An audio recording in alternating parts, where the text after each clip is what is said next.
Okay, the very first two varieties we're showing is the proboscis.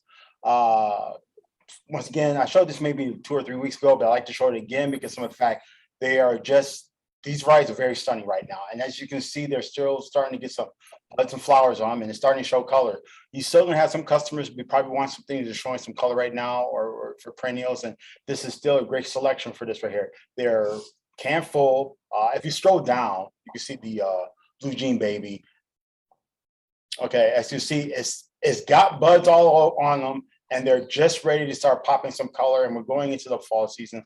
As you know, our growing season is starting to be slowing down. So we still got some last minute perennials for you. Just got some good buds and blooms on them. Like I said, this variety is also good if you want to plant a yard, get an early start in spring, you know. So, but once again, proboscis, these are the two varieties you want to choose from for right now. Next picture, please. Now, sedums, usually we're always going for the 1 gallons or slash 19 centimeters. Still, we got some good numbers. The sedums is in a flat.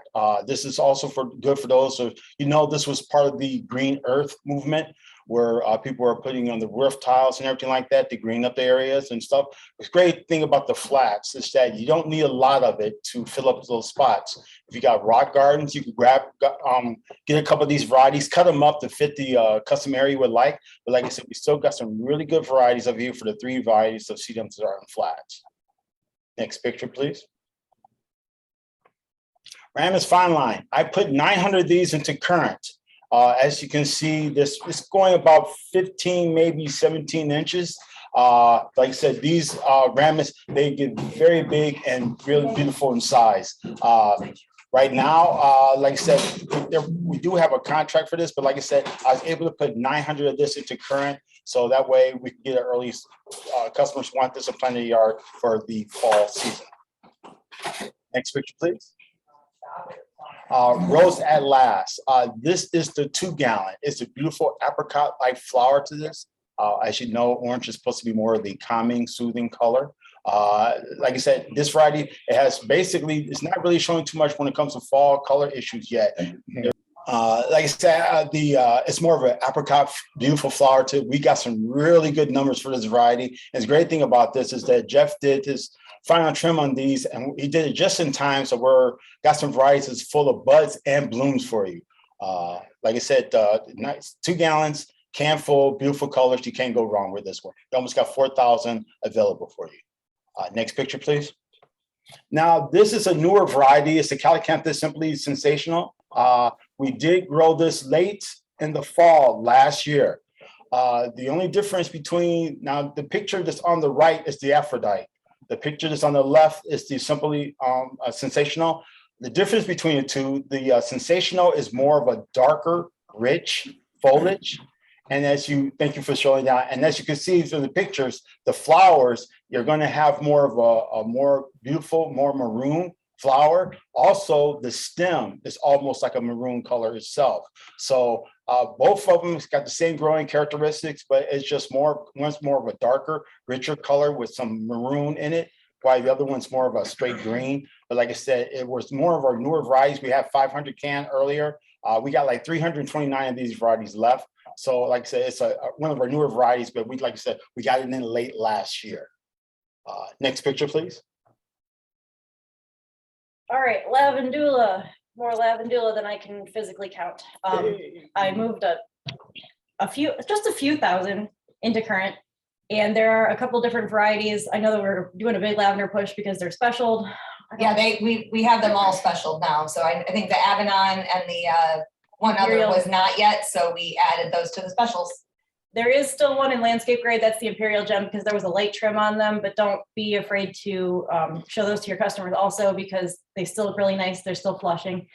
And the rest of them, while they're not in flower, they have fantastic foliage and they still smell amazing. The Celine Short and Sweet, this is a great variety if you're looking for a native version of a dianthus.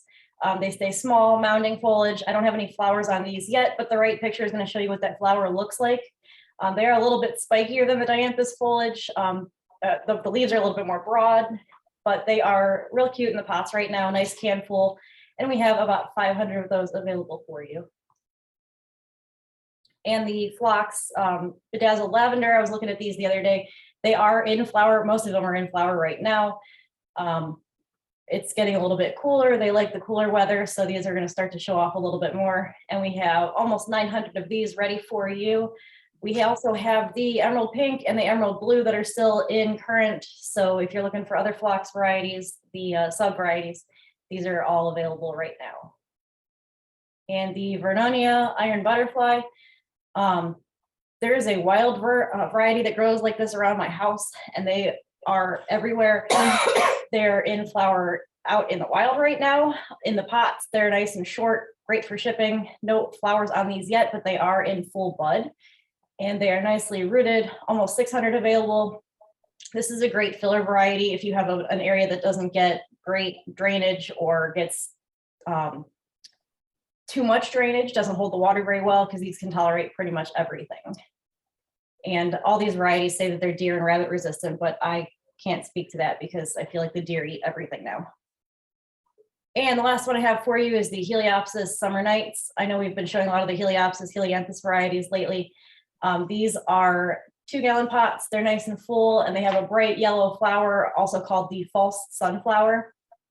These are a great perennial for the back of your gardens, nice showy foliage, as well as some bright flowers in there. And I know it's getting cooler, but we still have a lot that's in flower right now. Most of the Coreopsis varieties, if they're in current, they're in either full bud or they're in bud and bloom right now. And we have the Candy Series Phlox that Kelly's going to show you later on Teams. It's the Cotton Candy, Coral Cream Drop, Bubblegum Pink, and Grape Lollipop. And those are all in bud and bloom right now.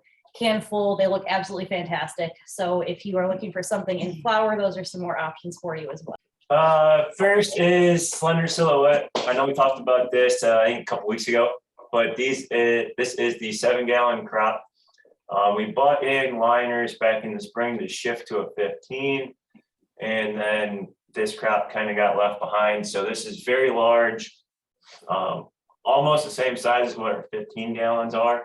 So if you do have a customer who is trying to save a few dollars, you can definitely go this route for the Slender Silhouettes. And the Ginkgo Magyar is a new variety for us with the Ginkgos. These are in a 7-gallon container. So some basic details, this thing will get 50 foot tall, 20 foot wide. So it is more of a upright, narrow Ginkgo. Get you the same yellow foliage in the fall as all the other ones. This was discovered in New Jersey, is what I learned from doing a little bit of research. And this thing will pretty much tolerate anything you throw at it, whether it's well-drained sandy soils or it'll also do well in clay. And then just something a little bit different is the Tilia Sterling Silver. These are 25-gallon. I believe just about all of them in this bed were 2-inch, maybe a few inch and 3/4. But you get the Sterling Silver is from what the leaves look like. So on top, that's like a dark green, glossy color. And then underneath is a silvery, fuzzy, almost texture to it. So when it's blowing in the wind, as you can see in the picture to the right, towards the top is that silvery color. And that's just the bottom of the leaves is what you're seeing. But this is supposed to be a pest resistant cultivar of the Tilias. So another good option. It's a little bit different. It does stay a little bit smaller than most shade trees. So it could be used as a urban plant for a shade tree in someone's front yard for those smaller lots.